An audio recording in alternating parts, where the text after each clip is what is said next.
नारायणाय परिपूर्णगुणार्णवाय विश्वोदयस्थितिलयोन्नियतिप्रदाय ज्ञानप्रदाय विबुधासुरसौख्यदुःख सत्कारणाय वितताय नमो नमस्ते। अभ्रमं भंगरहितं अजडं विमलं सदा आनन्दतीर्थमतुलं भजे तापत्रयापः। भवति यदनुभावादेडमूकोऽपि वाग्मी जडमतिरपि जन्तुर्जायते प्रज्ञमौलिः। सकलवचनचेतो देवता भारती सा मम वचसि निधत्तां सन्निधिं मानसे च। अस्मद्गुरुसमारम्भां टीकाकृत्पादमध्यगां श्रीमदाचार्यपर्यन्तां वन्दे गुरुपरम्परा। विद्यायां विबुधाचार्यं वेदज्ञानाब्धिचन्दिरं दुर्मतध्वान्तमार्ताण्डं सत्यध्यानमुनिं भजे। 50 वर्षपर्यन्तं सततं रामपूजकः श्री सत्यप्रमोद गुरुराट भासतां नो हृदम्बरे। बन्धुस्त्वं गुरुरिष्टदैवतमिति त्वत्पादपङ्केरुहं प्राप्तं मां परिपालयेति सततं याचे निबद्धाञ्जलिः। चित्तं मत्गुणदोषचिन्तनविदो नूनं मनं मा कृथाः। श्री सत्यात्मगुरो त्वदङ्घ्रियुगलं हित्वा न मे सद्गतिः। यैरहं शुकवत् सम्यक् शिक्षितोऽस्मि कृपालुभिः तान् वन्दे धेनुकाचार्यान् तत्त्वज्ञानार्थसिद्धये। श्री गुरुभ्यो नमः। हरि ओम हरि ओम हरि ओम। स्वस्तिस्तु अचेडजन्मङ्गलानि सन्तु। श्लोकैकश्रवणपठनमात्रेण वक्तुश्च श्रोतॄणां निखिल कलिकृत कल्मषापनोदनपटुतरे ब्रह्म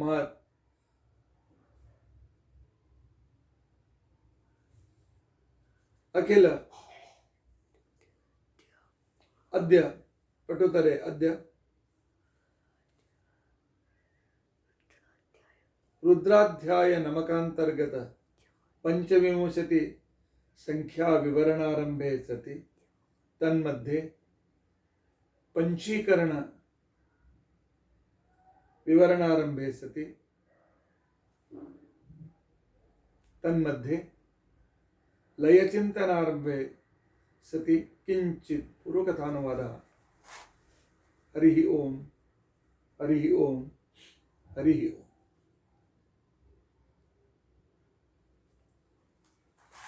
हरे राम राम राम हरे हरे, हरे कृष्णा कृष्ण कृष्ण हरे हरे, हरे राम राम राम हरे हरे, हरे कृष्ण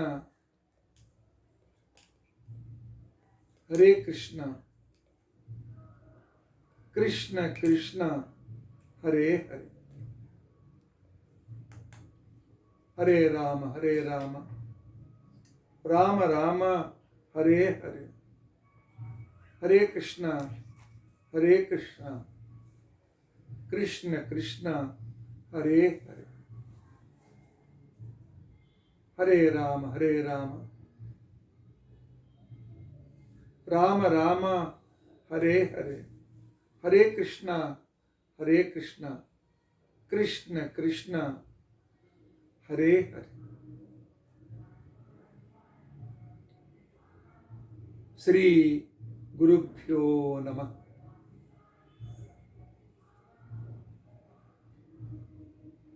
ಹರಿ ಓಂ ಹರಿ ಓಂ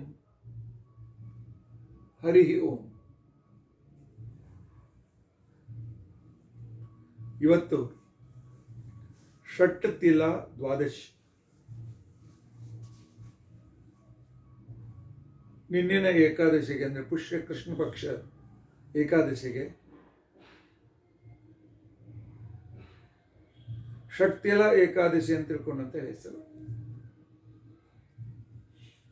ಭವಿಷ್ಯ ಪುರಾಣದಲ್ಲಿ ಈ ಏಕಾದಶಿಯ ಮಹಿಮೆಯನ್ನು ವಿವರಣೆ ಮಾಡ್ತಾ ಈ ಏಕಾದಶಿ ಉಪವಾಸವನ್ನು ಯಾರು ಮಾಡ್ತಾರೆ, ಉಪವಾಸ ಅಂದ್ರೆ ಬರೀ ಆಹಾರ ಬಿಟ್ಕೊಡೋದಲ್ಲ, ಪೂರ್ತಿ ದಿನ ಭಗವಂತನ ಚಿಂತನೆಯಲ್ಲಿ ಕಳೀತಾರೆ ಹೆಚ್ಚಿನ ಸಮಯ, ಅವರ ದಾರಿದ್ರ್ಯ ದೂರವಾಗ್ತದೆ, ಅವರ ಜೀವನದಲ್ಲಿ ಕಷ್ಟಗಳು ಕಡಿಮೆಯಾಗ್ತವೆ. ಆನಂತರ ಸಮೃದ್ಧಿ ಬಂದು ಸಾಧನೆಗೆ ಅನುಕೂಲವಾಗ್ತದೆ.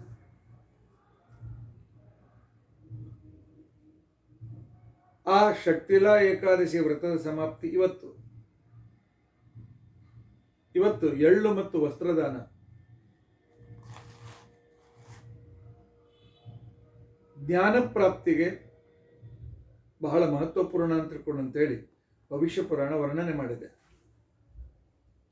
ಈಗ ಈ ಬಗ್ಗೆ ನಾನು ನಿನ್ನೆ ನಮ್ಮ ಆನಂದ್ ವಿಹಾರ್ ಗ್ರೂಪ್ನಲ್ಲಿ, ಆನಂದ್ ವಿಹಾರ್ ವಿದ್ಯಾಲಯ ಗ್ರೂಪ್ನಲ್ಲಿ ಲಿಂಕ್ ಕಳಿಸಿದ್ದೇನೆ. ಭವಿಷ್ಯ ಪುರಾಣದ ವಚನವನ್ನು ಕೂಡ ಕೊಟ್ಟಿದ್ದೇನೆ, ಅಲ್ಲಿ ಪರಿಶೀಲಿಸಬಹುದು. ನಿನ್ನಿನವರೆಗೆ ನಾವು ಸ್ಥಿತಿ ಚಿಂತನೆಯನ್ನ ಮಾಡಿದ್ದೇವೆ.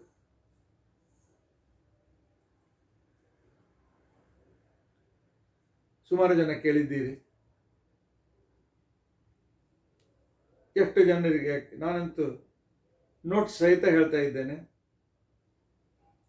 ಇದೊಂದು ಪಾಠಶಾಲೆ ಅಂತ ತಿಳಿದುಕೊಳ್ಳಿ.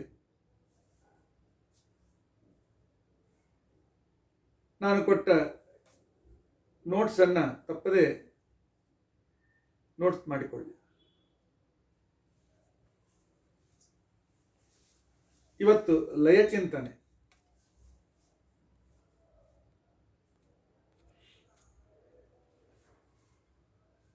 ಲಯ ಅಂತ ತಿಳ್ಕೊಂಡ್ರೆ ಅರ್ಥ ಏನು? ಒಂದು ಇನ್ನೊಂದರಲ್ಲಿ ಸೇರುವುದು ಅಂತ ಅರ್ಥ. ಪ್ರಳಯ ಅಂತ ತಿಳ್ಕೊಂಡಂತ ಅರ್ಥ. ಸೃಷ್ಟಿಕಾಲದಲ್ಲಿ ಪರಮಾತ್ಮ ಸೂಕ್ಷ್ಮ ರೂಪದಿದ್ದ ಇರುವ ಪ್ರಕೃತಿಗೆ ಸ್ಥೂಲ ರೂಪವನ್ನು ಕೊಟ್ಟು, ಆ ಸ್ಥೂಲ ರೂಪ ಪ್ರಕೃತಿಯಿಂದ ಮಹತ್ತತ್ವ ಅಹಂಕಾರ ತತ್ವಗಳನ್ನು ನಿರ್ಮಿಸಿ, ಅಹಂಕಾರ ತತ್ವದಲ್ಲಿ ವೈಕಾರಿಸ, ತೈಸ, ತಾಮಸ ಅಂತ ವಿಭಾಗ ಮಾಡಿ, ತಾಮಸ ಅಹಂಕಾರದಿಂದ ಪಂಚ ಮಹಾಭೂತ, ಪಂಚ ತನ್ಮಾತ್ರ, ಪಂಚ ಜ್ಞಾನೇಂದ್ರಿಯ, ಪಂಚ ಕರ್ಮೇಂದ್ರಿಯ, ತೈಜಸ, ವೈಕಾರಿಕ, ತೈಜಸ, ತಾಮಸ ಅಹಂಕಾರ ತತ್ವದಿಂದ ಇವುಗಳನ್ನು ತತ್ವಾಭಿಮಾನಿ ದೇವತೆಗಳನ್ನು ಪರಮಾತ್ಮ ಸೃಷ್ಟಿ ಮಾಡ್ತಾನೆ. ಇಷ್ಟು ದಿನ ನಾವು ಈ ಅಹಂಕಾರ ತತ್ವದಿಂದಾಗುವ ತತ್ವಾಭಿಮಾನಿ ದೇವತೆಗಳು, ತತ್ವಗಳು, ಮನಸ್ಸು, ಜ್ಞಾನೇಂದ್ರಿಯ, ಕರ್ಮೇಂದ್ರಿಯ, ಅದರ ಬಗ್ಗೆ ವಿಚಾರ ಮಾಡಿದ್ದೇವೆ. ಹೇಗೆ ಪರಮಾತ್ಮ ಒಂದು ಇನ್ನೊಂದರ ಮಿಶ್ರಣ ಮಾಡಿ ತತ್ವಗಳ ನಿರ್ಮಾಣ ಮಾಡಿ ಅಭಿಮಾನಿ ದೇವತೆಗಳ ಮುಖಾಂತರ ಅನುಗ್ರಹ ಮಾಡ್ತಾನೆ ಅಂತ ಅನ್ನೋದನ್ನು ತಿಳಿದುಕೊಂಡಿದ್ದೇವೆ. ನಿನ್ನೆನ ದಿನ ಕೃತಜ್ಞತೆಯನ್ನು ಅರ್ಪಿಸಿದ್ದೇವೆ, ಪ್ರಾರ್ಥನೆಯನ್ನೂ ಮಾಡಿದ್ದೇವೆ.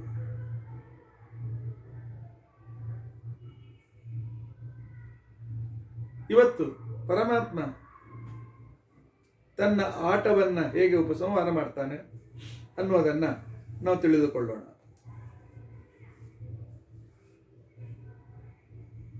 ಪೃಥ್ವಿ ಅಪ್ ತೇಜ್ ವಾಯು ಆಕಾಶ. ತೇಜ ತತ್ವದಿಂದ ಅದರ ಜೊತೆಯಲ್ಲಿ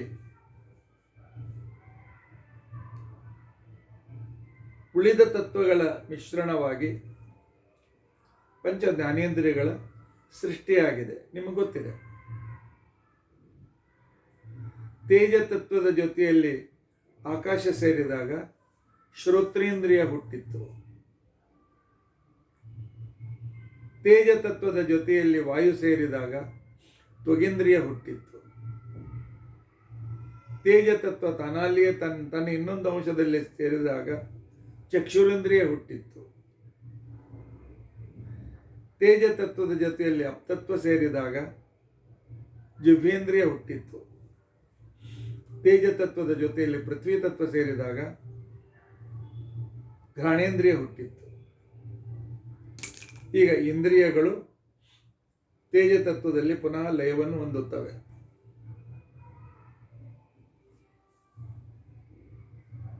ಕ್ರಮ ಹೇಗೆ ಅಂತಂದ್ರೆ ಮೊದಲಿನ ಲೈನ್ ಪ್ರಕಾರ ನೋಡಿಕೊಳ್ಳಿ. ಶ್ರೋತ್ರೇಂದ್ರಿಯದೊಳಗೆ ಸೇರಿದ ಆಕಾಶ ತತ್ವ ಅಂದರೆ ತೇಜ ಮತ್ತು ಆಕಾಶ ಸೇರಿದಾಗ ಶ್ರೋತ್ರೇಂದ್ರಿಯ ನಿರ್ಮಾಣವಾಗಿತ್ತು. ಆಗ ಆ ಶ್ರೋತ್ರೇಂದ್ರಿಯಲ್ಲಿರತಕ್ಕಂಥ ಆಕಾಶ ತತ್ವ ತಾನು ತನ್ನ ಮನೆಗೆ ಹೊರಟೋದ ಮೇಲೆ ಆಗ ಶ್ರೋತ್ರೇಂದ್ರಿಯ ತೇಜ ತತ್ವದಲ್ಲಿ ಸೇರಿಕೊಳ್ಳುತ್ತದೆ, ಲಯವನ್ನು ಹೊಂದುತ್ತದೆ. ತೇಜ ತತ್ವದ ಜೊತೆಗೆ ವಾಯು ಸೇರಿಕೊಂಡಾಗ ತ್ವಗೇಂದ್ರಿಯ ಹುಟ್ಟಿತ್ತು. ಈಗ ತ್ವಗೇಂದ್ರಿಯದಲ್ಲಿರುವ ವಾಯು ಅಲ್ಲಿಂದ ಹೊರಟು ತನ್ನ ಮನೆಗೆ ಹೋದ ಮೇಲೆ ಆಗ ತ್ವಗೇಂದ್ರಿಯ ತೇಜದಲ್ಲಿ ಲಯವನ್ನು ಹೊಂದುತ್ತದೆ. ನಾನು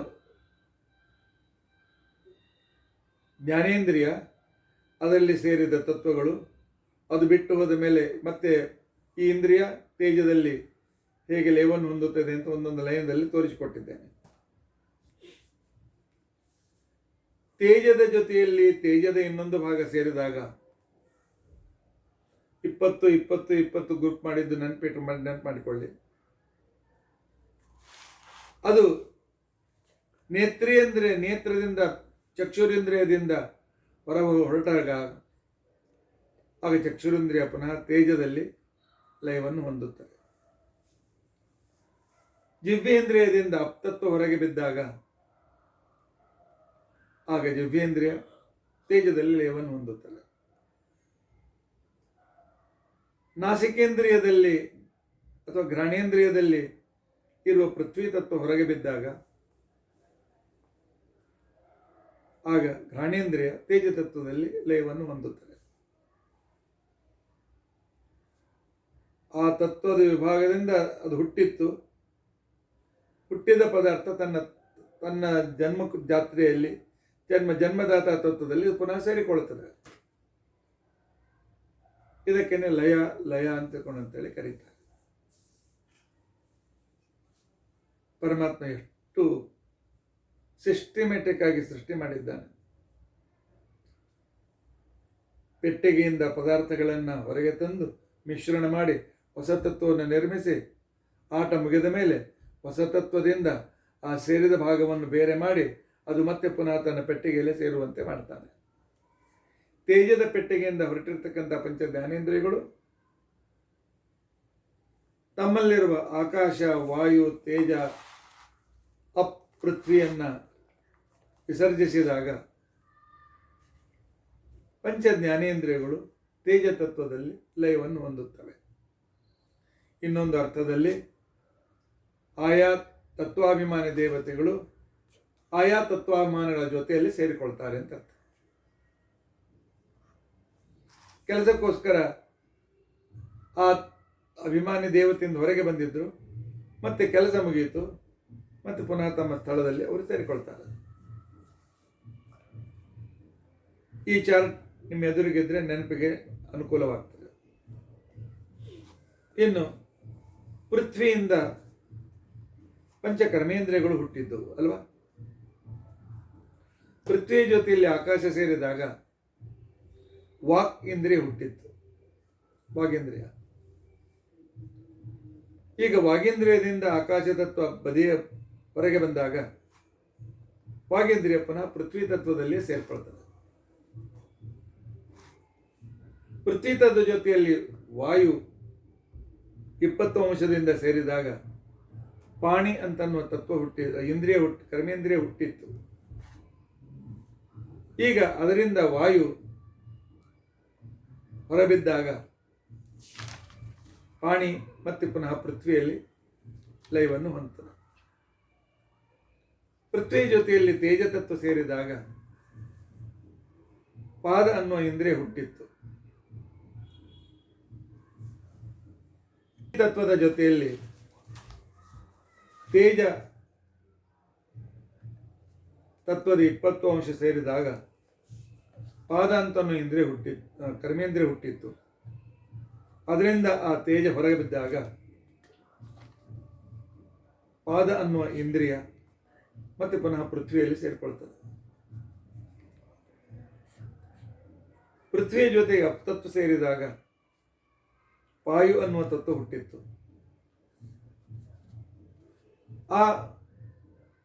ಅಲ್ಲಿಂದ ಆ ತೇಜ ಹೊರಗೆ ಬಿದ್ದಾಗ ವಾಯು ಇಂದ್ರಿಯ ಪೃಥ್ವಿಯಲ್ಲಿ ಲಯವನ್ನು ಹೊಂದುತ್ತದೆ. ಪೃಥ್ವಿಯ ಜೊತೆಯಲ್ಲಿ ಪೃಥ್ವಿಯ 20 ಅಂಶ ಸೇರಿದಾಗ ಉಪಸ್ಥೇಂದ್ರಿಯ ಹುಟ್ಟಿತ್ತು. ಅದರಿಂದ ಪೃಥ್ವಿ ತನ್ನ 20 ಅಂಶವನ್ನು ಹೊರಗೆ ತೆಗೆದಾಗ ಉಪಸ್ಥೇಂದ್ರಿಯ ಪುನಃ ಪೃಥ್ವಿಯಲ್ಲಿ ಲಯವನ್ನು ಹೊಂದುತ್ತದೆ.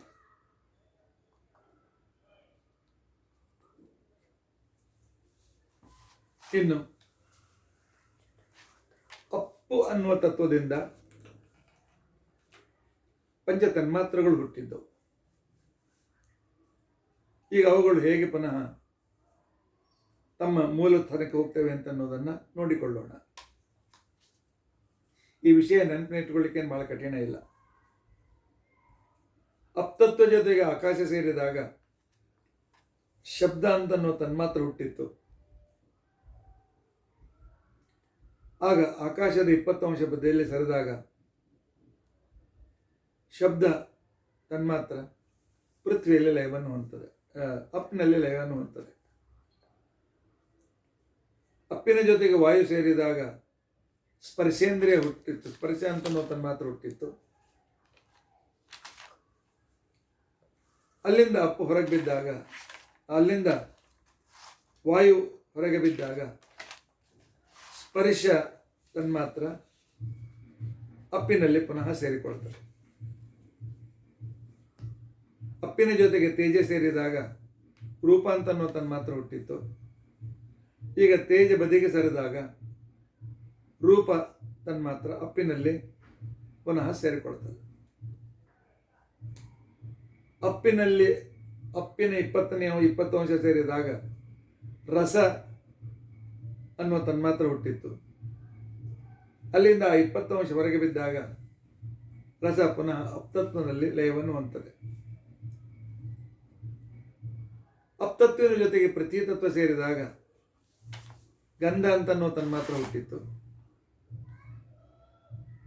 ಆಗ ಆ ಪೃಥ್ವಿ ತತ್ವ ಬದಿಗೆ ಸರಿದಾಗ ಗಂಧ ಅನ್ನೋ ತನ್ಮಾತ್ರ ಪುನಃ ಅಪ್ಪಿನಲ್ಲಿ ಸೇರಿಕೊಳ್ತದೆ. ವಾಯು ತತ್ವದಿಂದ ಪಂಚ ಪ್ರಾಣಗಳು ಹುಟ್ಟಿದ್ದವು. ವಾಯುವಿನ ಜೊತೆಯಲ್ಲಿ ಆಕಾಶ ಸೇರಿದಾಗ, ಆಕಾಶ ಅಂತಂದ್ರೆ ಆಕಾಶದ 20ನೇ ಅಂಶ ಸೇರಿದಾಗ, 20 ಅಂಶ ಸೇರಿದಾಗ, ಇದನ್ನೆಲ್ಲ ಕಡೆಗೆ ಲಾಗು ಕಂಟಿನ್ಯೂ ಮಾಡಿಕೊಳ್ಳಿ. ಆಗ ಸಮಾನ ಅಂತನ್ನುವ ಪ್ರಾಣ ಹುಟ್ಟಿತ್ತು. ಆಕಾಶ ಬದಿಗೆ ಸರಿದಾಗ ಸಮಾನ ಅಂತ ಅನ್ನೋ ಪ್ರಾಣ ತನ್ನ ಮೂಲ ವಾಯುತತ್ವದಲ್ಲಿ ಲಯವನ್ನು ಹೊಂದುತ್ತದೆ. ಆ ನಂತರ ವಾಯು ತನ್ನ 20ನೇ ಅಂಶದ ಜೊತೆಯಲ್ಲಿ ಸೇರಿಕೊಂಡಾಗ ಉದಾನ ಅಂತನ್ನುವ ಪ್ರಾಣ ಹುಟ್ಟಿತ್ತು. ಆ ವಾಯು ಬದಿಗೆ ಸರಿದಾಗ, ಅಂದರೆ 20 ಅಂಶದ ಬದಿಗೆ ಸರಿದಾಗ ಉದಾನ ಪ್ರಾಣ ಅಥವಾ ಉದಾನ ವಾಯು ಮೂಲವಾಯುವಿನಲ್ಲಿ ಲಯವನ್ನು ಹೊಂದುತ್ತದೆ. ವಾಯುವಿನ ಜೊತೆಗೆ ತೇಜ ಸೇರಿದಾಗ ವ್ಯಾನ ಅಂತಕ್ಕಂಥ ಉಪಪ್ರಾಣ ಹುಟ್ಟಿತ್ತು. ಅದರಿಂದ ತೇಜ ಬದಿಗ ಸರಿದಾಗ ವ್ಯಾನ ಉಪಪ್ರಾಣ ಮುಖ್ಯವಾಯುವಿನಲ್ಲಿ ಲಯವನ್ನು ಹೊಂದುತ್ತದೆ. ವಾಯುವಿನ ಜೊತೆಯಲ್ಲಿ ಅಪ್ತತ್ವ ಸೇರಿದಾಗ ಅಪಾನ ಅಂತನ್ನುವ ಉಪಪ್ರಾಣ ಹುಟ್ಟಿತ್ತು. ಆಗ ಅದು ಬದಿಗೆ ಸರಿದಾಗ ಮತ್ತೆ ಆ ವ್ಯಾನ ಅಂತನ್ನುವ ಉಪಪ್ರಾಣ ವಾಯುತತ್ವದಲ್ಲಿ ಸೇರಿಕೊಳ್ತದೆ. ವಾಯುವಿನ ಜೊತೆಗೆ ಅಪ್ ಸೇರಿದಾಗ ಅಪಾನ ಆಯಿತು.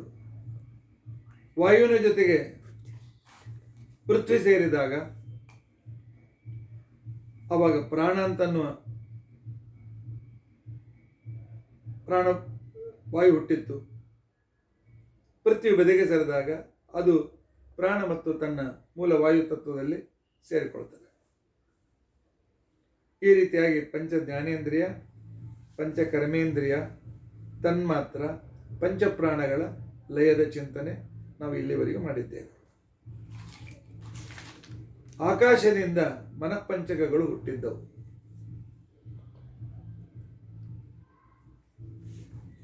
ಈಗ ಅವುಗಳು ಹೇಗೆ ಪುನಃ ಲಯವನ್ನು ಹೊಂದುತ್ತೇವೆ ಅಂತ ಅನ್ನೋದನ್ನು ನಾವು ಇಲ್ಲಿ ಕಾಣೋಣ.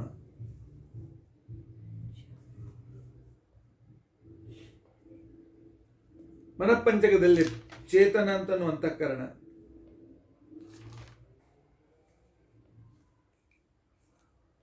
ತನ್ನ ಚೇತನದ ಅಂಶದ ಜೊತೆಗೆ ಸೇರಿದಾಗ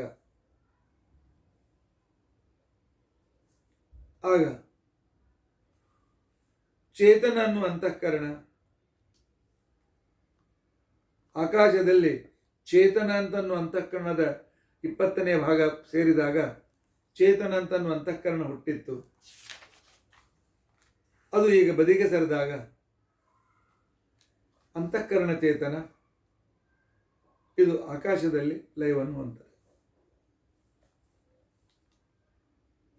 ಅಂದರೆ ಆಕಾಶದಲ್ಲಿ ಆಕಾಶದ ಅಂಶ ಸೇರಿದಾಗ, ಆಕಾಶದಲ್ಲಿ ಆಕಾಶದ ಅಂಶ ಸೇರಿದಾಗ ಚೇತನ ಅಂತನ್ನುವ ಅಂತಃಕರಣ ಹುಟ್ಟಿತ್ತು. ಈಗ ಆಕಾಶ ತತ್ವ ಬದಿಗೆ ಸರಿದಾಗ ಅಂತಃಕರಣ ಮತ್ತೆ ಆಕಾಶದಲ್ಲಿ ಲಯವನ್ನು ಹೊಂದುತ್ತದೆ. ಆಕಾಶ ಜೊತೆಗೆ ವಾಯು ಸೇರಿದಾಗ ಮನಸ್ಸು ಅಂತನ್ನುವ ಅಂತಃಕರಣ ಹುಟ್ಟಿತ್ತು.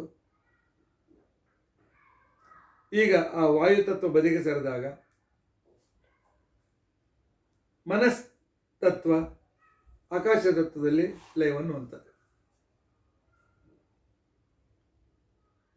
ಆಕಾಶ ಜೊತೆಗೆ ತೇಜಸ್ಸು ಸೇರಿದಾಗ ಬುದ್ಧಿ ಅಂತನ್ನುವ ಅಂತಃಕರಣ ಹುಟ್ಟಿತ್ತು. ಈಗ ಆ ತೇಜಸ್ಸು ಬದಿಗೆ ಸರಿದಾಗ ಬುದ್ಧಿ ಅಂತಃಕರಣ ಆಕಾಶದಲ್ಲಿ ಪುನಃ ಸೇರಿಕೊಳ್ತಾರೆ. ಸೇರಿದಾಗ ಅದು ಹುಟ್ಟಿದಾಗ ಅದರ ಕಾರ್ಯಗಳೇನು ಅದೆಲ್ಲ ವಿಸ್ತಾರವಾಗಿ ಕೇಳಿದ್ದೀರಿ. ಅದೆಲ್ಲವನ್ನು ನೆನಪು ಮಾಡಿಕೊಳ್ಳಿ. ಆಕಾಶ ಜೊತೆಗೆ ಅಪ್ ಸೇರಿದಾಗ ಚಿತ್ತ ಅಂತನ್ನುವ ಅಂತಃಕರಣ ಹುಟ್ಟಿತ್ತು. ಈಗ ಆ ಅಪ್ ಬದಿಗೆ ಸರಿದಾಗ ಚಿತ್ತ ಅಂತನ್ನುವ ಅಂತಃಕರಣ ಆಕಾಶದಲ್ಲಿ ಲಯವನ್ನು ಹೊಂದುತ್ತದೆ. ಆಕಾಶ ಜೊತೆಗೆ ಪೃಥ್ವಿ ತತ್ವ ಸೇರಿದಾಗ ಅಹಂಕಾರ ಅಂತನ್ನುವ ಅಂತಃಕರಣ ಹುಟ್ಟಿತ್ತು. ಅಹಂಕಾರ ತತ್ವ ಯಾವಾಗ ಆ ಪೃಥ್ವಿ ತತ್ವ ಬದಿಗೆ ಸರಿಯಿತು ಆಗ ಅಂತ ಅಹಂಕಾರ ತತ್ವ ಆಕಾಶದಲ್ಲಿ ಲಯವನ್ನು ಹೊಂದಿತು.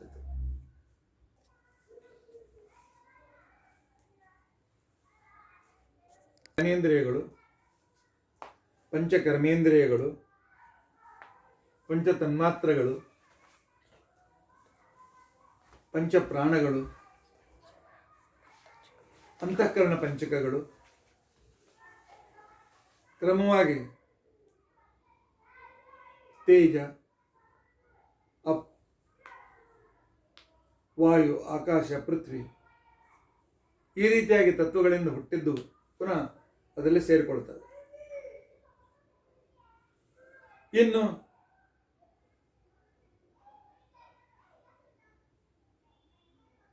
ಆಕಾಶದಿಂದ ವಾಯು, ವಾಯುವಿನಿಂದ ತೇಜ, ತೇಜದಿಂದ ಅಪ್ಪಿನಿಂದ ಪೃಥ್ವಿ, ಮತ್ತೀಗ ಉಲ್ಟಾಗಿ ಪೃಥ್ವಿ ಅಪ್ಪಿನಲ್ಲಿ, ಅಪ್ಪು ತೇಜಿನಲ್ಲಿ, ತೇಜ್ ವಾಯುವಿನಲ್ಲಿ, ವಾಯು ಆಕಾಶದಲ್ಲಿ ಈ ರೀತಿಯಾಗಿ ಸೇರಿ ಆಗ ಅದು ತಾಮಸ ಅಂತಃಕರಣ ಅಂತೇಳಿ ಅನ್ನೋ ರೂಪವನ್ನು, ಮೊದಲಿನ ರೂಪವನ್ನು ತಾಳುತ್ತದೆ. ಈ ಲಯವನ್ನು ಸ್ಥೂಲವಾಗಿ ಈ ರೀತಿಯಾಗಿ ತಿಳಿದುಕೊಳ್ಬೋದು. ನಮ್ಮ ಶರೀರ ಅನ್ನದಿಂದ ಹುಟ್ಟಿದೆ ಅಲ್ಲ, ಅನ್ನವೇ ವೀರ್ಯವಾಗಿ, ಅನ್ನವೇ ಅಂಡಾಶಯವಾಗಿ ನಮ್ಮ ಜನ್ಮಕ್ಕೆ ಕಾರಣವಾಗಿತ್ತು. ಅದಕ್ಕೆ ಅನ್ನಾದ್ ಭವಂತಿ ಭೂತಾನಿ ಅಂತ ಭಗವದ್ಗೀತೆಯಲ್ಲಿ ಶ್ರೀಕೃಷ್ಣ ಹೇಳ್ತಾನೆ. ಅನ್ನದಿಂದ ಹುಟ್ಟಿದ ಶರೀರ ಅನ್ನದಲ್ಲಿ ಸೇರಿಕೊಳ್ತದೆ. ಅನ್ನ ಧಾನ್ಯದಿಂದ ಹುಟ್ಟಿತ್ತು, ಅದರಿಂದ ಅನ್ನ ಧಾನ್ಯದಲ್ಲಿ ಸೇರಿಕೊಳ್ತದೆ. ಧಾನ್ಯ ಭೂಮಿಯಿಂದ ಹುಟ್ಟಿತ್ತು, ಆಗ ಧಾನ್ಯ ಭೂಮಿಯಲ್ಲಿ ಸೇರಿಕೊಳ್ತದೆ. ಭೂಮಿ ಗಂಧ ತನ್ಮಾತ್ರದಿಂದ ಹುಟ್ಟಿತ್ತು, ಗಂಧ ತನ್ಮಾತ್ರದಲ್ಲಿ ಅದು ಸೇರಿಕೊಳ್ತದೆ. ಗಂಧ ತನ್ಮಾತ್ರದಿಂದ ಕೂಡಿದ ಭೂಮಿ ತಾನು ಹುಟ್ಟಿದ ಅಪ್ತತ್ವದಲ್ಲಿ ಸೇರಿಕೊಳ್ತದೆ. ಅಪ್ತತ್ವದಿಂದ ಹುಟ್ಟಿತ್ತು, ಅಪ್ತತ್ವದಲ್ಲಿ ಸೇರಿಕೊಳ್ತದೆ. ಅಪ್ತತ್ವ ತನ್ನ ಜನನಿಯಾದ ತನ್ನ ಜನಕನಾದ ರಸದಲ್ಲಿ ಸೇರಿಕೊಳ್ತದೆ. ರಸವಿಶಿಷ್ಟ ಅಪ್ತತ್ವ ತನ್ನ ಜನಕನಾದ ತೇಜದಲ್ಲಿ ಸೇರಿಕೊಳ್ತದೆ. ತೇಜ ರೂಪದಿಂದ ಹುಟ್ಟಿತ್ತು, ಹೀಗಾಗಿ ತನ್ನ ಜನಕನಾದ ರೂಪದಲ್ಲಿ ತೇಜ ಸೇರಿಕೊಳ್ತದೆ. ರೂಪ ವಿಶಿಷ್ಟ ತೇಜ ತನ್ನ ಜನಕನಾದ ತಾನು ಯಾವುದರಿಂದ ಹುಟ್ಟಿತ್ತು ಅಂತ ವಾಯುವಿನಲ್ಲಿ ಲಯವನ್ನು ಹೊಂದುತ್ತದೆ, ಸೇರಿಕೊಳ್ತದೆ, ಲಯವನ್ನು ಹೊಂದುತ್ತದೆ. ಈ ಕ್ರಮ ನೆನಪಿಟ್ಟುಕೊಳ್ಬೇಕು. ವಾಯು ತನ್ನ ಜನಕನಾದ ಸ್ಪರ್ಶ ಅಂತ ತಿಳ್ಕೊಂಡಂತನ್ನುವ ತನ್ಮಾತ್ರದಲ್ಲಿ ಸೇರಿಕೊಂಡಿತ್ತು, ಅದರಿಂದ ಹುಟ್ಟಿತ್ತು, ಅದು ಸ್ಪರ್ಶದಲ್ಲಿ ಸೇರಿಕೊಳ್ತದೆ. ಸ್ಪರ್ಶ ವಿಶಿಷ್ಟವಾಗಿರ್ತಕ್ಕಂಥ ವಾಯು ತನ್ನ ಜನಕವಾದ ಆಕಾಶದಲ್ಲಿ ಲಯವನ್ನು ಹೊಂದುತ್ತದೆ. ಆಕಾಶ ತನ್ನ ಜನಕವಾದ ಶಬ್ದದಿಂದ ಹುಟ್ಟಿತ್ತು, ಈಗ ಶಬ್ದ ಸಹಿತವಾದ ಆಕಾಶ ಇದು ಇಂದ್ರಿಯಗಳಲ್ಲಿ ಸೇರಿಕೊಳ್ತದೆ. ಇಂದ್ರಿಯಗಳಿಂದ ಈ ಎಲ್ಲ ತತ್ವಗಳು ಹುಟ್ಟಿದ್ದು.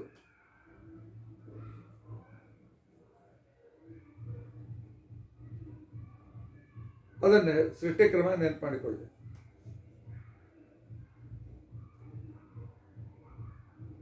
ಆ ಇಂದ್ರಿಯಗಳಿಗೆ ಜನಕ ಮನಸ್ಸು, ಮನಸ್ಸಿನಿಂದ ಇಂದ್ರಿಯಗಳು ಹುಟ್ಟಿದವು.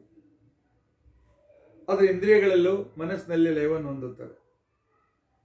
ಇಲ್ಲಿ ಎಲ್ಲ ಕಡೆಯಲ್ಲಿಯೂ ಆ ಅಭಿಮಾನಿ ದೇವತೆ ತನ್ನ ಜನಕ ದೇವತೆಯಲ್ಲಿ ಸೇರಿಕೊಳ್ತದೆ ಅಂತಕೊಂಡಂತನ್ನು ಸಂಕಲ್ಪನೆಯನ್ನು ತಪ್ಪದೇ ಇಟ್ಟುಕೊಳ್ಬೇಕು. ಅದನ್ನು ಪ್ರತ್ಯೇಕವಾಗಿ ಚಿಂತನೆ ಮಾಡಬೇಕು.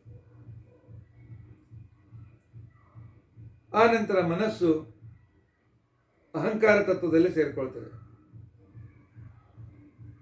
ತನ್ನ ಜನಕನಾದ ಅಹಂಕಾರ ತತ್ವದಲ್ಲಿ ಸೇರಿಕೊಳ್ತದೆ.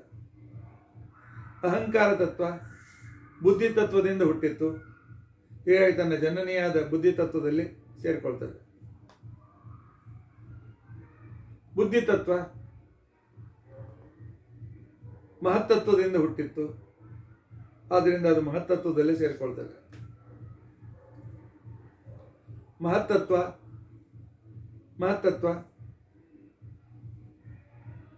ಒಂದು ತಮೋಗುಣ, 10 ಪಟ್ಟು ಸತ್ವಗುಣ, 100 ಪಟ್ಟು ರಜೋಗುಣ. ಅಂದರೆ ರಜತಮ ಸತ್ವ ರಜತಮ ಈ 3 ಗುಣಗಳಿಂದ ಮಹತ್ತತ್ವ ಹುಟ್ಟಿತ್ತು. ಈ ಮಹತ್ತತ್ವ ಈ ತ್ರಿಗುಣಗಳಲ್ಲಿ ಸೇರಿಕೊಳ್ತದೆ. ಗಳಲ್ಲಿ ಮಹತ್ತತ್ವ ಯಾವಾಗ ಲಯವನ್ನು ಹೊಂದುತ್ತದೆ, ಆ ತ್ರಿಗುಣಗಳು ಮೂಲ ಪ್ರಕೃತಿಯಲ್ಲಿ ಲಯವನ್ನು ಹೊಂದುತ್ತವೆ. ಈ ಕ್ರಮದಲ್ಲಿಯೂ ಕೂಡ ತತ್ವದ ಜೊತೆಗೆ ತತ್ವಾಭಿಮಾನ ದೇವತೆಗಳ ಲಯವನ್ನು ಕೂಡ ಅನುಸಂಧಾನ ಮಾಡಬೇಕು. ಆ ನಂತರ ಮೂಲ ಪ್ರಕೃತಿ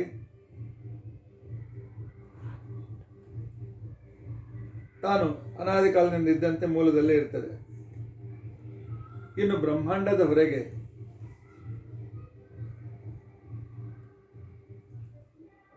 ಆವರಣಗಳಿವೆ.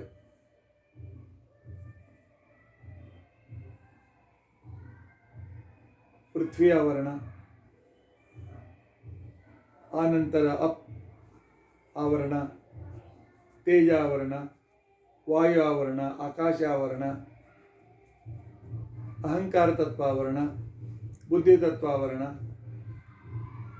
ಆನಂತರ ಮಹತ್ತತ್ವಾವರಣ. ಈ ಆವರಣಗಳು ಏನಿವೆ, ಈ ಆವರಣಗಳು ಯಾವುದರಿಂದ ಯಾವ್ದು ನಂತರ ಬಂತು? ವ್ಯುತ್ಕ್ರಮದಿಂದ ಉಲ್ಟಾ ಪೃಥ್ವಿ ಆವರಣ ತೇಜ ಅಪ್ಪಾವರಣದಲ್ಲಿ, ಅಪ್ಪಾವರಣ ತೇಜ ಆವರಣದಲ್ಲಿ, ತೇಜ ವಾಯು ಆವರಣದಲ್ಲಿ, ವಾಯು ಆಕಾಶ ಆವರಣದಲ್ಲಿ, ಆಕಾಶ ಅಹಂಕಾರ ತತ್ವಾವರಣದಲ್ಲಿ, ಅಹಂಕಾರ ತತ್ವ ಬುದ್ಧಿ ಆವರಣದಲ್ಲಿ, ಬುದ್ಧಿ ಮಹತ್ತತ್ವಾವರಣದಲ್ಲಿ. ಈ ರೀತಿಯಾಗಿ ಅವರು ಲಯವನ್ನು ಹೊಂದುತ್ತಾರೆ. ಹೇಗೆ ತತ್ವಗಳು ಒಂದರಲ್ಲಿ ಒಂದು ಲಯವನ್ನು ಹೊಂದುತ್ತವೆಯೋ ಅದೇ ರೀತಿಯಾಗಿ ದೇವತೆಗಳು ಕೂಡ ತಮಗಿಂತ ಉತ್ತಮರಾದ ದೇವತೆಗಳಲ್ಲಿ ಲಯವನ್ನು ಹೊಂದುತ್ತಾರೆ.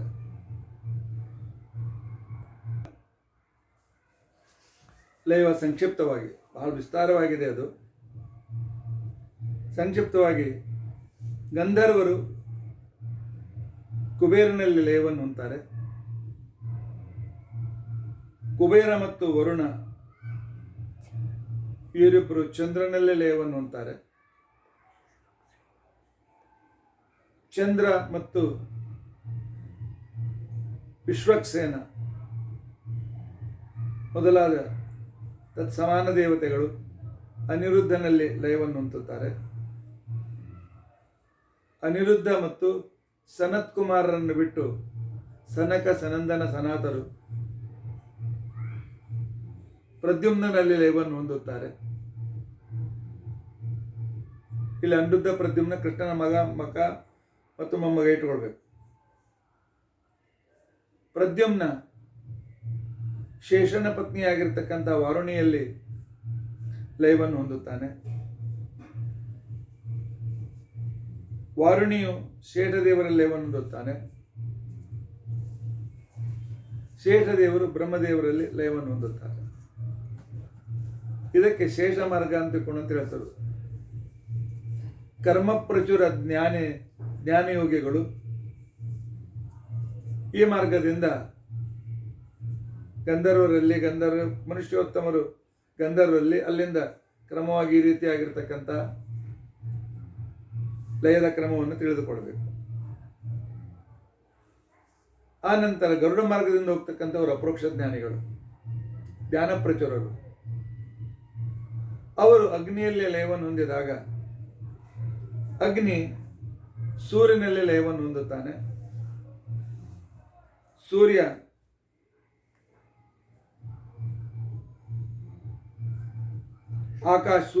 ಆಕಾಶ ಮತ್ತು ಪೃಥ್ವಿ ಇವು ಮೂರು ಬೃಹಸ್ಪತಿಯಲ್ಲಿ ಲಯವನ್ನು ಹೊಂದುತ್ತಾರೆ. ಭೃಗು ಮುಂತಾದ ಋಷಿಗಳು ದಕ್ಷ ಪ್ರಜಾಪತಿಯಲ್ಲಿ ಲಯವನ್ನು ಹೊಂದುತ್ತಾರೆ. ನಿರೃತಿ ಯಮದೇವರಲ್ಲಿ ಲಯವನ್ನು ಹೊಂದುತ್ತಾನೆ. ಯಮ, ವೈವಸ್ವತ, ಮನು ಇತ್ಯಾದಿಗಳು ಮತ್ತು ಪ್ರಿಯವ್ರತ ಮೊದಲಾದ ಚಕ್ರವರ್ತಿಗಳು ಇವರೆಲ್ಲರೂ ಸ್ವಯಂಭುವ ಮನುವಿನಲ್ಲಿ ಲಯವನ್ನು ಹೊಂದುತ್ತಾರೆ.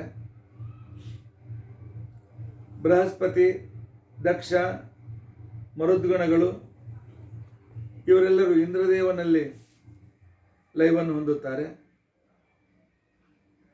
ಇಂದ್ರ ಗರುಡ ಪತ್ನಿಯಾಗಿರ್ತಕ್ಕಂಥ ಸೌಪರ್ಣಿಯಲ್ಲಿ ಲಯವನ್ನು ಹೊಂದುತ್ತಾನೆ. ತನ್ನ ಪತಿಯಾದ ಗರುಡನಲ್ಲಿ ಲಯವನ್ನು ಹೊಂದುತ್ತಾಳೆ. ಗರುಡ ದೇವರು ಬ್ರಹ್ಮದೇವರಲ್ಲಿ ಹೊಂದುತ್ತಾರೆ. ಬ್ರಹ್ಮದೇವರು ಸಕಲ ದೇವತೆಗಳನ್ನು ತಮ್ಮ ಜೊತೆಯಲ್ಲಿ ಕರೆದುಕೊಂಡು ರಮಾದೇವಿಯ ಮುಖಾಂತರ ಪರಮಾತ್ಮನಲ್ಲಿ ಲಯವನ್ನು ಹೊಂದುತ್ತಾರೆ. ಇನ್ನು ರಾಮಕೃಷ್ಣಾದಿ ಅವತಾರಗಳು ಅಂತೇನಿವೆ, ಅವು ತಮ್ಮ ಮೂಲ ರೂಪವಾದ ಪದ್ಮನಾಭ ರೂಪದಲ್ಲಿ ಸೇರಿಕೊಳ್ತವೆ. ಈ ರೀತಿಯಾಗಿ ಸೃಷ್ಟಿ, ಸ್ಥಿತಿ ಮತ್ತು ಲಯ ಇವುಗಳ ಚಿಂತನೆಯನ್ನು ಮಾಡಬೇಕು. ಮಲಗುವಾಗ ಮತ್ತು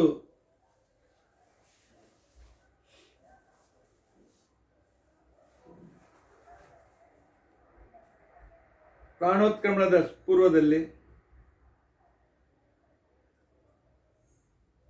ಇನ್ನೊಂದು ಸೂಕ್ಷ್ಮ ಲಯ ಕ್ರಮದಲ್ಲಿ ನಾವು ಧ್ಯಾನ ಮಾಡಬೇಕಾಗ್ತದೆ. ಆ ಕ್ರಮ ಈ ರೀತಿಯಾಗಿದೆ. ಶರೀರಾಂತರ್ಗತ ಆಕಾಶ, ಬಾಹ್ಯಾಕಾಶದಲ್ಲಿ. ಹೊರಗೂ ಆಕಾಶ ಇದೆ, ಶರೀರದಲ್ಲಿ ಪಂಚತತ್ವಗಳಿವೆ ಅಲ್ವಾ. ಶರೀರಾಂತರ್ಗತ ವಾಯು, ಬಾಹ್ಯ ವಾಯುವಿನಲ್ಲಿ.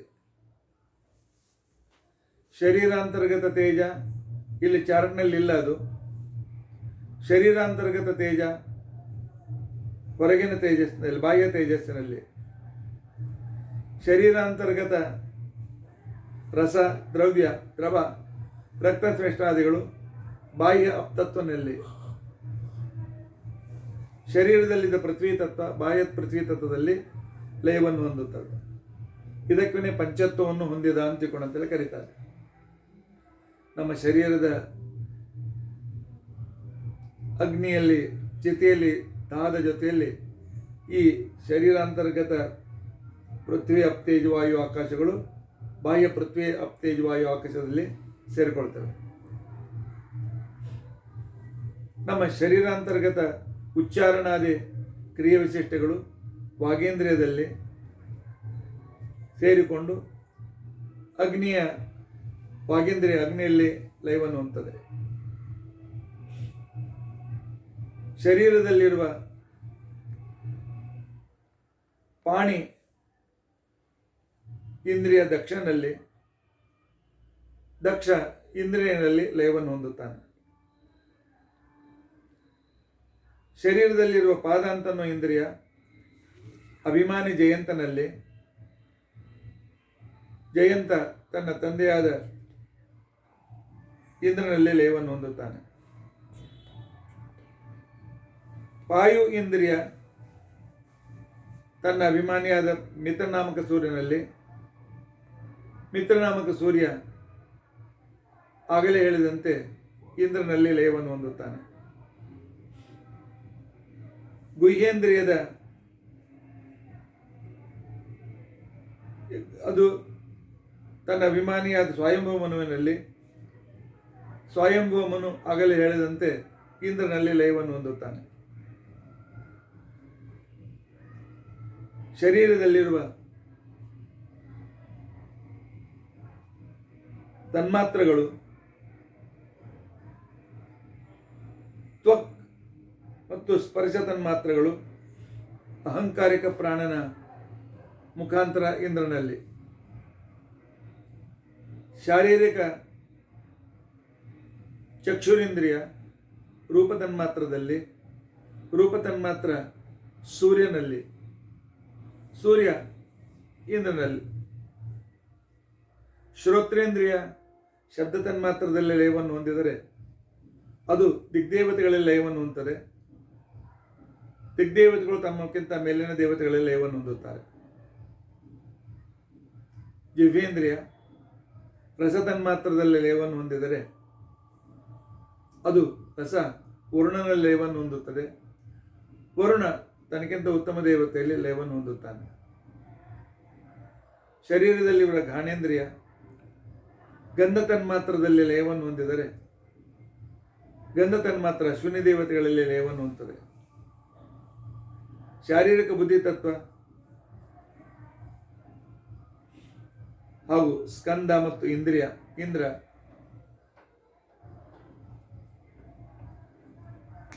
ಇವರು ಉಮಾದೇವಿ ಮತ್ತು ಭಾರತೀ ದೇವಿಯರ ಅಲ್ಲಿ ಲಯವನ್ನು ಹೊಂದುತ್ತಾರೆ.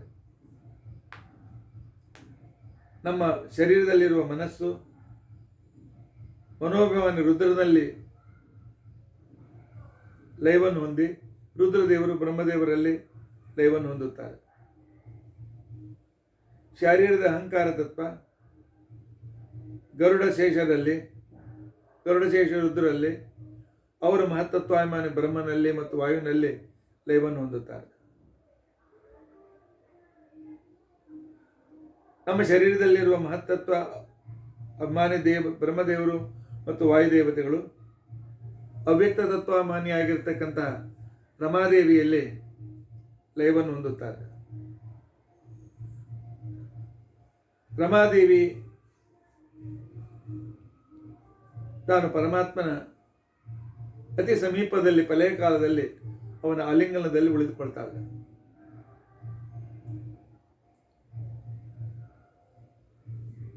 ಬ್ರಹ್ಮ ಪ್ರಳಯ, ಅವಾಂತರ ಪ್ರಳಯ,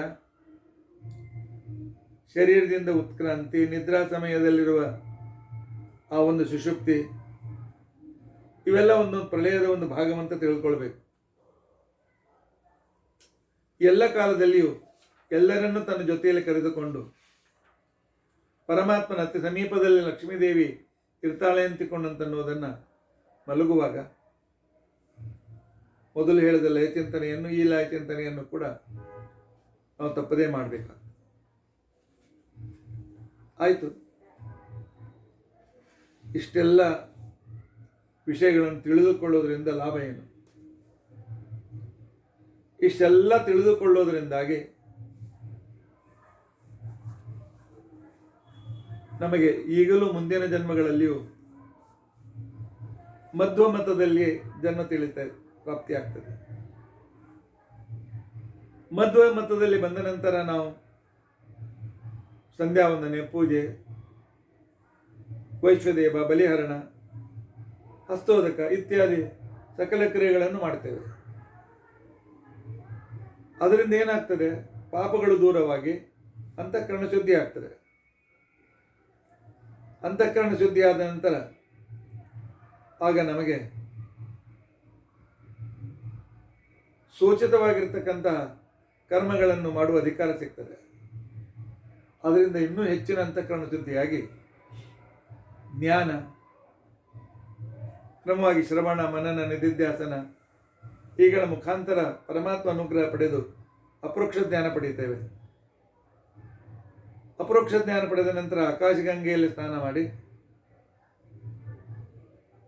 ನಮ್ಮ ಯೋಗ್ಯತಾನುಸಾರ ಗರುಡ ಮಾರ್ಗ, ಶೇಷ ಮಾರ್ಗ, ಗರುಡ ಮಾರ್ಗಗಳಿಂದ ಬ್ರಹ್ಮಲೋಕಕ್ಕೆ ಹೋಗ್ತೇವೆ. ಅಲ್ಲಿ ಬ್ರಹ್ಮದೇವರ 100 ವರ್ಷ ಸಾಧನ ಆಗುವವರೆಗೂ ಅವರ ಜೊತೆಯಲ್ಲಿ ಇರ್ತೇವೆ. ಆ ನಂತರ ಬ್ರಹ್ಮದೇವರು ನಮ್ಮನ್ನು ತಮ್ಮ ಜೊತೆಯಲ್ಲಿ ಕರೆದುಕೊಂಡು ಲಕ್ಷ್ಮೀ ಸ್ವರೂಪಭೂತವಾಗಿರ್ತಕ್ಕಂತಹ ವಿರಜಾ ನದಿಯಲ್ಲಿ ನಮಗೆ ಸ್ನಾನ ಮಾಡಿಸ್ತಾರೆ.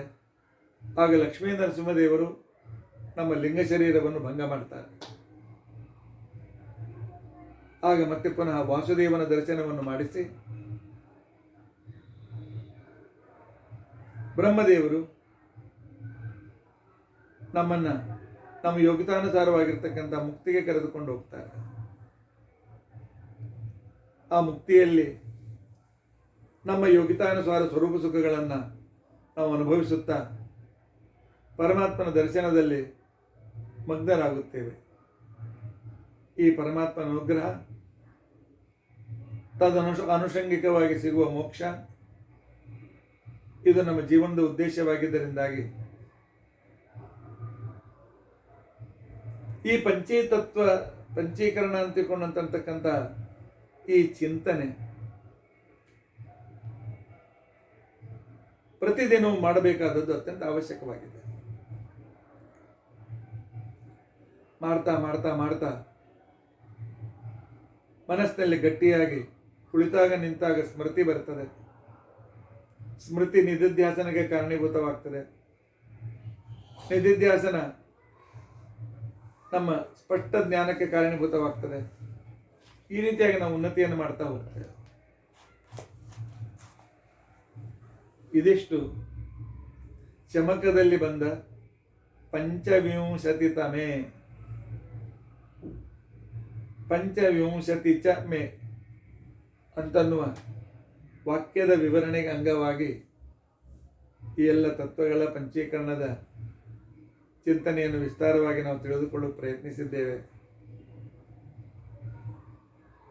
ಇನ್ನು ಚಮಕದ ಉಳಿದ ಸ್ವಲ್ಪ ಭಾಗ ಇದೆ. ಅದನ್ನು ಒಂದೆರಡು ದಿನಗಳಲ್ಲಿ ನಾವು ಮುಗಿಸಿ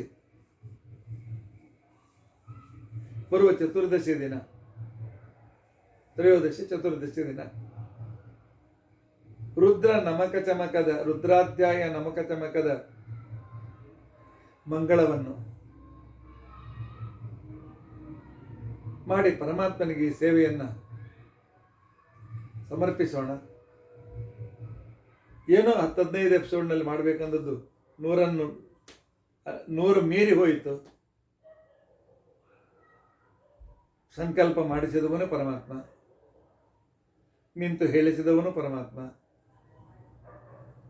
ಆ ವಿಷಯವನ್ನು ತಿಳಿಯುವಂತೆ ಮಾಡಿದವರು ಸತ್ಯಧರ್ಮರು, ತದಂತರ್ಗತ ನಮ್ಮ ವಿದ್ಯಾಗುರುಗಳು, ಅಂದರೆ ಅವ್ರಿಗಿಂತ ಮಧ್ವಾಚಾರ್ಯ ಮೊದಲಾದಂಥ ಗುರುಗಳು, ತತ್ಪೂರ್ವದಲ್ಲಿ ವಿದ್ಯಾಗುರುಗಳು, ಇವರೆಲ್ಲರೂ ಈ ಒಂದು ವಿಶೇಷವಾದ ಜ್ಞಾನವನ್ನು ನಮಗೆ ಕೊಟ್ಟಿದ್ದಾರೆ. ನಮ್ಮ ಮೇಲೆ ಅವರು ಮಾಡ್ತಕ್ಕಂಥ ಪರಮೋಪಕಾರ. ಇನ್ನು ರುದ್ರಾಧ್ಯಾಯ ನಮಗೆ ಚಮಕ ಮೇಲೆ ಏನು ಅನ್ನೋದನ್ನು ಪರಮಾತ್ಮನಿಗೆ ಬಿಟ್ಬಿಡೋಣ. ಪರಮಾತ್ಮ ಏನು ಪ್ರೇರಣೆ ಮಾಡ್ತಾನೆ ಆ ರೀತಿಯಾಗಿ ಆ ವಿಷಯಗಳನ್ನು ತಿಳಿದುಕೊಳ್ಳಿಕ್ಕೆ ಪ್ರಯತ್ನಿಸೋಣ. ಹೇಗೂ ಅಮಾವಾಸ್ಯೆ ನಂತರ ಶ್ರೀ ಮಧ್ವನವಮಿ, ಮಧ್ವ ನವರಾತ್ರಿ ಪ್ರಾರಂಭವಾಗ್ತದೆ. ಹಗಲು ರಾತ್ರಿ ಪ್ರಾರಂಭವಾಗ್ತದೆ. ಬರೀ ರಾತ್ರಿ ಇಲ್ಲ, ಹಗಲು ರಾತ್ರಿ. ಆ ಮಧ್ವ ನವರಾತ್ರಿಯಲ್ಲಿ ಯಾವ ಚಿಂತನೆಯನ್ನು ಮಧ್ವಾಚಾರ್ಯ ಮಾಡಿಸ್ತಾರೆ ಗೊತ್ತಿಲ್ಲ. ನಾನು ಇನ್ನೂ ಯಾವ ನಿರ್ಧಾರ ಮಾಡಿಲ್ಲ. ಅದನ್ನು ಕ್ರಮವಾಗಿ ನಾವು ತಿಳಿದುಕೊಳ್ಳಿಕ್ಕೆ ಪ್ರಯತ್ನಿಸೋಣ. ಪಂಚೀಕರಣದಂಥ ಕ್ಲಿಷ್ಟ ವಿಷಯ ಸಾಧ್ಯವಾದಷ್ಟು ಸುಲಭವಾಗಿ ಹೇಳಲಿಕ್ಕೆ ಪ್ರಯತ್ನಿಸಿದ್ದೇನೆ. ದೇವರು ಆ ರೀತಿಯಾಗಿ ನನ್ನ ಕಡೆಯಿಂದ ಮಾಡಿಸಿದ್ದಾರೆ. ಆದರೆ ಇದನ್ನು ಪುನಃ ಬರೀ ಕೇವಲ ಪ್ರವಚನ ಅಲ್ಲ, ಗುರುಗಳ ಎದುರಿನಲ್ಲಿ ಕುಳಿತುಕೊಂಡು ಹೇಗೆ ವಿದ್ಯಾರ್ಥಿಗಳು ಬೋರ್ಡ್ ಮೇಲೆ ಮುಖಾಂತರ ತಮ್ಮ ವಿದ್ಯೆಯನ್ನು ಪಕ್ಕಾ ಮಾಡಿಕೊಳ್ತಾರೆ, ಆ ರೀತಿಯಾಗಿ ಮಾಡಿಕೊಳ್ಬೇಕಾಗಿರ್ತಕ್ಕಂಥ ತತ್ವಜ್ಞಾನ ಇದು. ಹಾಗಾಗಿ ಆದರೆ ಮಧ್ವ ನವರಾತ್ರಿ ಪ್ರತಿಯೊಬ್ಬರು ತಪ್ಪದೇ ಪರಿಪಾಲನೆ ಮಾಡಿ 9 ದಿನ ಆಚಾರ್ಯರ ಗ್ರಂಥಗಳ ಸಾರವನ್ನು ತಿಳಿದುಕೊಳ್ಳಿಕ್ಕೆ ಪ್ರಯತ್ನ ಮಾಡಿ. ನಾವು ಮಾಧ್ವರಾಗಿ ಹುಟ್ಟಿದ್ದಕ್ಕೆ ಸಫಲತೆ ಇದೆ. ಇಲ್ಲದೆ ಇದ್ದರೆ ರಾಯರ ಆರಾಧನೆಗಂತೂ ಉತ್ಸವದಿಂದ ಎಲ್ಲ ಕಡೆಗೆ ಹೋಗ್ತೇವೆ. ಆದರೆ ರಾಯರ ಮೇಲೆ ಅನುಗ್ರಹ ಮಾಡಿರ್ತಕ್ಕಂಥ ಟೀಕಾಕೃತ್ಪಾದರು, ಅವರ ಮೇಲೆ ಅನುಗ್ರಹ ಮಾಡಿರ್ತಕ್ಕಂಥ ಮಧ್ವಾಚಾರ್ಯನ್ನೇ ಮರೆತುಬಿಟ್ರೆ, ಮಧ್ವನವಮಿಯ ದಿವಸ ರಜೆ ತೆಗೆದುಕೊಳ್ಳದೇ ಇದ್ದರೆ, ಮಧ್ವನವಮಿ ಉತ್ಸವದಲ್ಲಿ ಭಾಗವಹಿಸದೇ ಇದ್ದರೆ ನಾವು ಮಾಧ್ವರಾಗಿ ಪ್ರಯೋಜನವಿಲ್ಲ. ಹಿಂದಿನ ಯಾವುದೋ ಪುಣ್ಯದಿಂದ ಮಾಧ್ವರಾಗಿ ಹುಟ್ಟಿದ್ದೇವೆ, ಪುಣ್ಯ ಕಳೆದುಕೊಳ್ಳುತ್ತೇವೆ, ಮತ್ತೆ ಪ್ರಾಣಿಯೋ ಪಶುವೋ ಆಗಿ ಹುಟ್ಟುತ್ತೇವೆ. ಅದು ಆಗದಂತೆ ನಾವು ನೋಡಿಕೊಳ್ಳೋಣ. ನೋಡೋಣ ಮಧ್ವಾಚಾರ್ಯರು ಯಾವ ಗ್ರಂಥದ ಸಾರ ಹೇಳು ಅಂತೇಳಿ ಪ್ರೇರಣೆ ಮಾಡ್ತಾರೆ ಗೊತ್ತಿಲ್ಲ. ಅವ್ರು ಪ್ರೇರಣೆ ಮಾಡಿದಂತೆ ಆಚಾರ್ಯರ 1, 2, 3 ಗ್ರಂಥಗಳ ಈ 9 ದಿನಗಳಲ್ಲಿ ಪರಿಚಯ ಮಾಡಿಕೊಳ್ಳಿಕ್ಕೆ ಪ್ರಯತ್ನಿಸೋಣ. ಯಾಕೆಂತಂದರೆ ಸುಮಾರು 7 ತಿಂಗಳಿನಿಂದ ಭೀಮಸೇನರು ಕಾಯ್ತಾ ಇದ್ದಾರೆ. ನನ್ನ ಚರಿತ್ರೆ ಆರಂಭ ಮಾಡಿ ಬಿಟ್ಬಿಟ್ಟಿದ್ದೀರಿ. ನನ್ನ ಆತ್ಮಚರಿತ್ರೆ ನನಗೆ ಅವಕಾಶವೇ ಕೊಡಲಿಲ್ಲ. ಅದು ಭೀಮಸೇನದೇವರಿಗೆ ಹೇಳಿದೆ. ನೀವೇ ಹೇಳಿದರೆ ನಿಮ್ಮ ಮಗನಾದಂಥ ರುದ್ರದೇವರ ಬಗ್ಗೆ, ಅವ್ರ ಬಗ್ಗೆ ಹೇಳಿ ಅಂತಿಕೊಂಡು ಅಂತೇಳಿ ನೀವು ಹೇಳಿದ್ದೇವೆ. ನಮ್ಮದೇನು ತಪ್ಪಿಲ್ಲ. ಆಗಲಿ ಭೀಮಸೇನದೇವರಿಗೆ ಬರ್ತೇವೆ. ನಿಮ್ಮ ಚರಿತ್ರೆ ಚಿಂತನೆ ತಪ್ಪದೇ ಮುಂದೆ ಮಾಡೋಣ. ಇತಿ ಅದ್ಯ ಕಥಾ ಪ್ರಸಕ್ತಿ. ಹರೇ ರಾಮ ರಾಮ ರಾಮ ಹರೇ ಹರೇ, ಹರೇ ಕೃಷ್ಣ ಕೃಷ್ಣ ಕೃಷ್ಣ ಹರೇ. ಉಗ್ರಂ ವೀರಂ ಮಹಾವಿಷ್ಣುಂ ಜ್ವಲಂತಂ ಸರ್ವತೋಮುಖಂ ನೃಸಿಂಹಂ ಭೀಷಣಂ ಭದ್ರಂ ಮೃತ್ಯುಂ ನಮಾಮ್ಯಹಂ. ಅಚ್ಯುತಾನಂತ ಗೋವಿಂದ ಸ್ಮೃತಿ ಮಾತ್ರಾರ್ಥಿ ನಾಶನ ರೋಗಾನ್ಮೇ ನಾಶಯಾಶೇಷಾನ್ ಆಶು ಧನ್ವಂತರೇ ಹರೇ. ಅಚ್ಯುತಾನಂತ ಗೋವಿಂದ ನಾಮೋಚ್ಚಾರಣ ಬೇಡದ ನಶ್ಯಂತಿ ಸಕಲಾರೋಗ. ಸತ್ಯಂ ಸತ್ಯಂ ವದಾಮ್ಯಹಂ ಅಕ್ಷಯಂ ಕರ್ಮಯಸ್ಮಿಂತರೇ ಸ್ವರ್ಪಿತಂ ಪ್ರಕ್ಷಯಂ ಯಾಂತಿ ದುಃಖಾನಿ ಯನ್ನಾಮತ. ಅಕ್ಷರೋ ಯೋಜನ ಸರ್ವದೇವಾಮೃತ ಕುಕ್ಷಿಕಂ ಯಚ್ಚ ವಿಶ್ವಂ ಸದಾಜಾಧಿಕಂ ಪ್ರೀಣಯಾಮ ವಾಸುದೇವಂ ದೇವತಾ ಮಂಡಲ ಖಂಡಮಂಡಲಂ. ಶ್ರೀಕೃಷ್ಣಾರ್ಪಣಮಸ್ತು.